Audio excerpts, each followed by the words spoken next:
Thank you to the Children's Bureau for hosting these talks.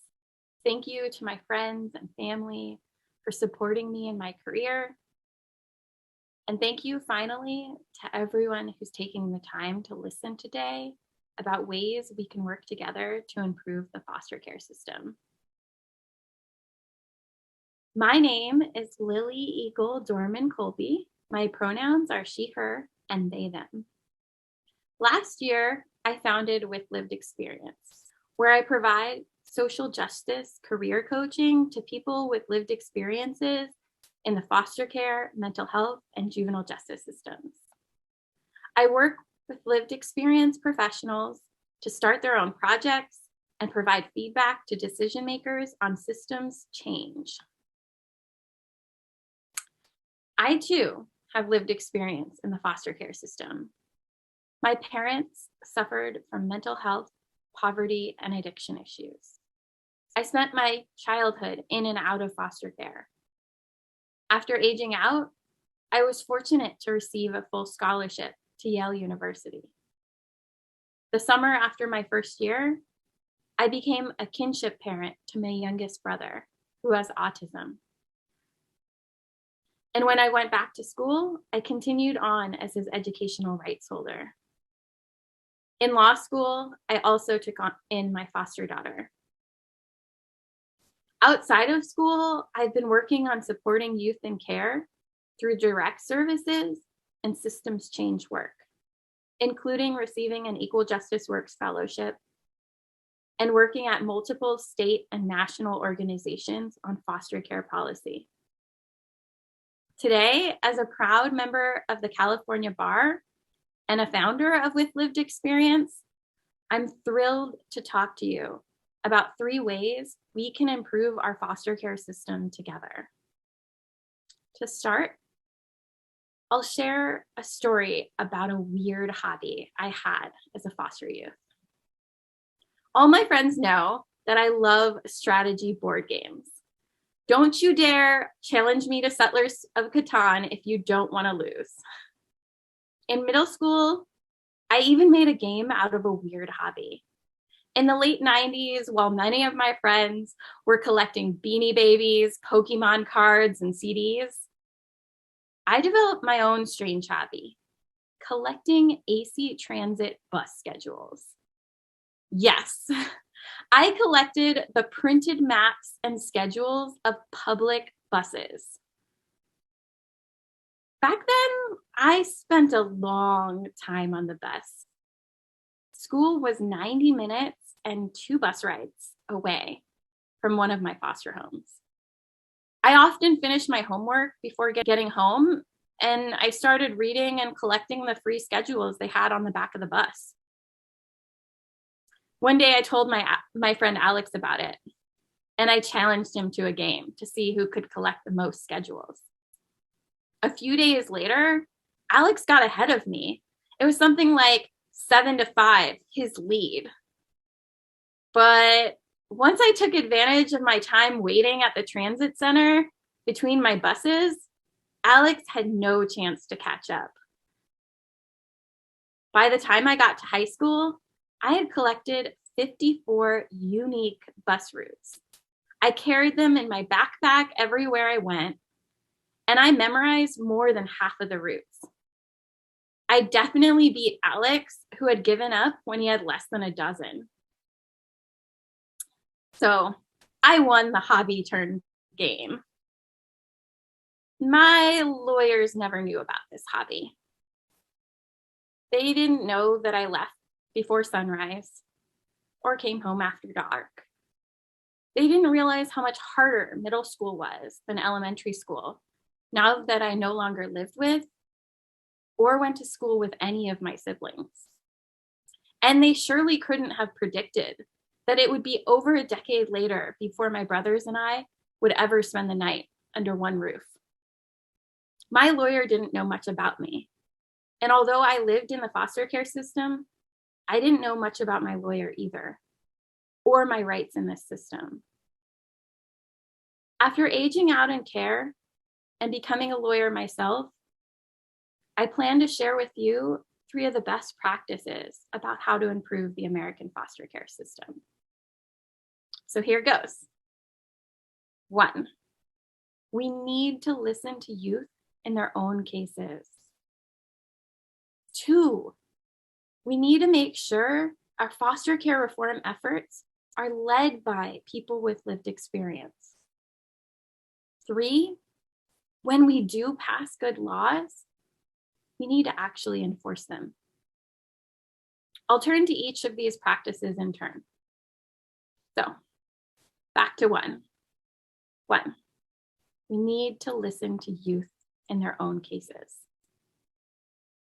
I recommend lawyers and judges actively involve youth in their own cases. I've hosted trainings on youth engagement in court, and there's so much more we can be doing to foster connections with young people and make sure the decisions being made about them are better tailored to what they actually need. Research shows the vast majority of youth not only want to attend court, but they want other youth to be able to attend too. Research also shows a better relationship between youth and their dependency attorney is correlated with better overall foster care experiences. Resolution 613, passed by the ABA House of Delegates, urges that laws be enacted and enforced that establish a presumption of child presence in all dependency court proceedings. There's a myth that youth shouldn't attend court because it would be too traumatizing or they wouldn't understand what's going on. What's traumatizing and confusing is finding out later that you're being moved. If your jurisdiction doesn't have a law or a rule of court that resembles 613, adopt one. Even if your jurisdiction does have a rule that youth are supposed to be in court, but you don't see the majority of cases with youth present, find out why and address the barriers. At a minimum, lawyers should know the names of their clients, the ones they like to be called, their pronouns, and the things they care about, even their strange hobbies. If you need assistance learning how to build rapport or empower youth in a developmentally appropriate way to be involved in their court cases, get training. Trust me, you'll make better decisions in court if you begin first by learning how to engage and listen to the subjects of those proceedings. Young people deserve to have agency. And when they are engaged, they have more opportunities to grow into happier, healthier adults. 2, we need to make sure foster care reform efforts are led by people with lived experience.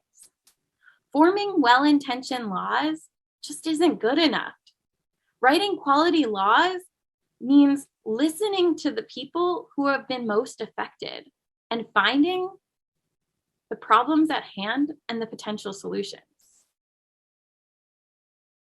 This can start by providing opportunities for young people to sit on advisory boards, give feedback to decision makers, and get career opportunities in the field.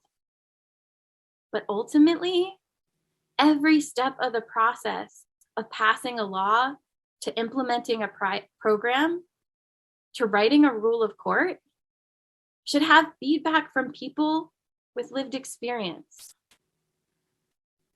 So, partner with people with lived experience to change and improve our systems.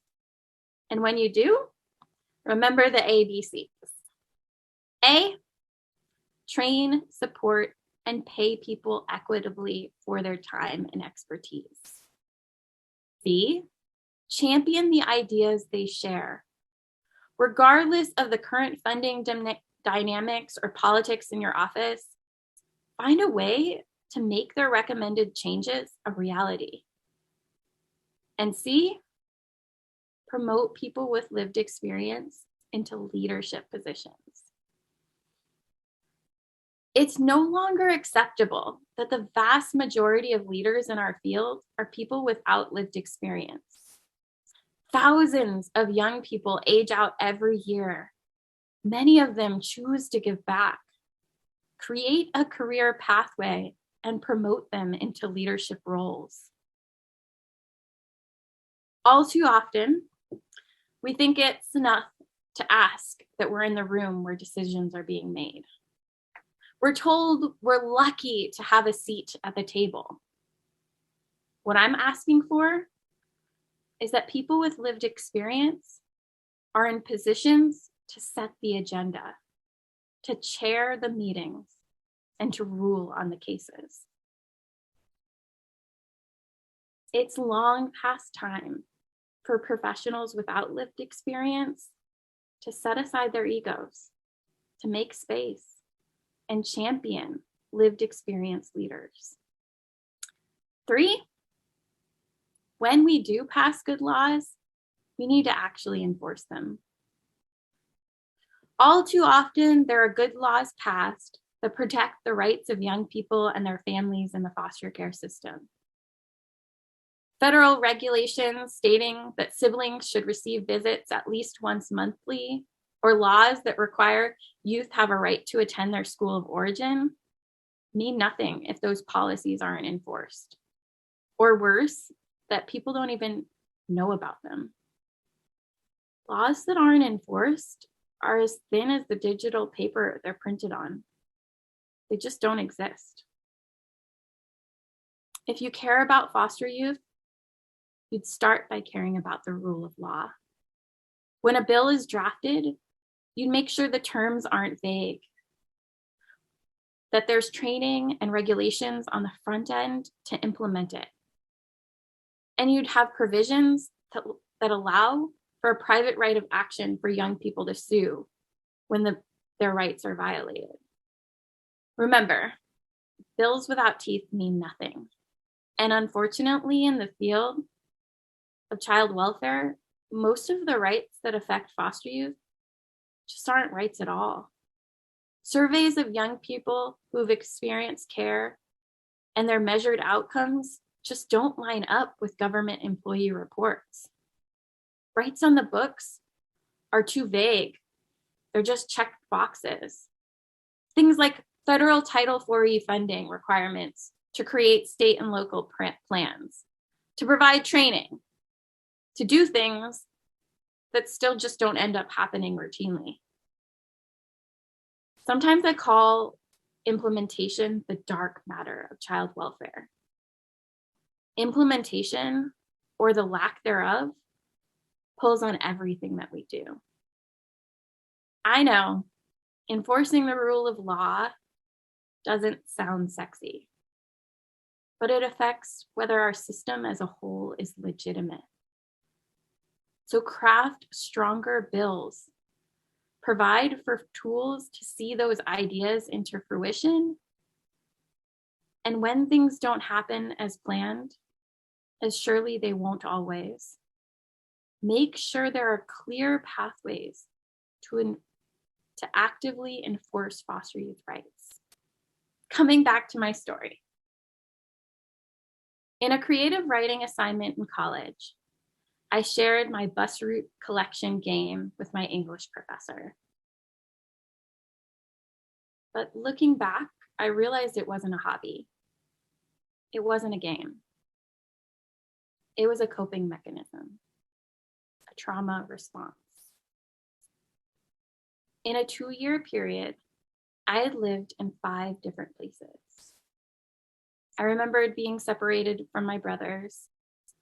I remember getting a 7-day notice and being told by my social worker that I'd likely move to a new foster home too far away to continue at the school with my friends. Luckily, I was able to stay at that same school and take that long bus route. But after 2 years and multiple placements later, I knew it could happen again. What may have started as a hobby or a game became a practical safety net.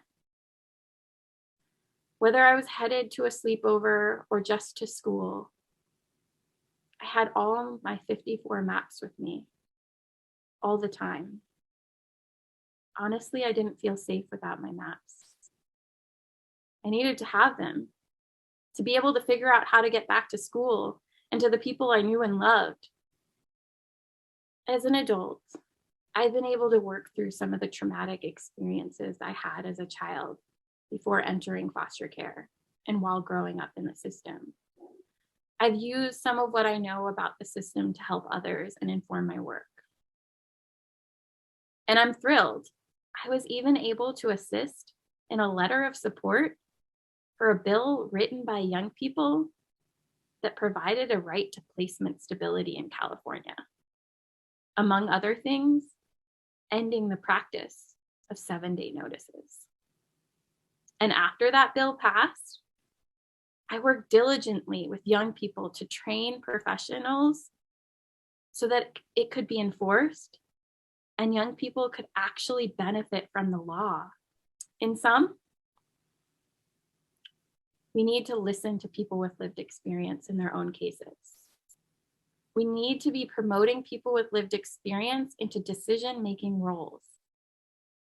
And when people with lived experience successfully push for change, we need to do everything in our power to make sure their rights are actually enforced. If you remember nothing from this speech, remember to create space and center decision-making around people most impacted. Sometimes I feel like I'm an imposter, like I'm stuck, like my work just isn't moving. But when I meet with lived experience professionals, get their feedback for change, and see lawyers and judges actually implementing the policies we drafted, I realize I'm part of the team that's building the maps. We're metaphorically making the bus routes we want to see in our communities and adapting policies to meet the needs of future passengers. Or, as the strategy board gamer in me would say, we are writing the rules to a more fair and equitable game. One we can all win. Thank you.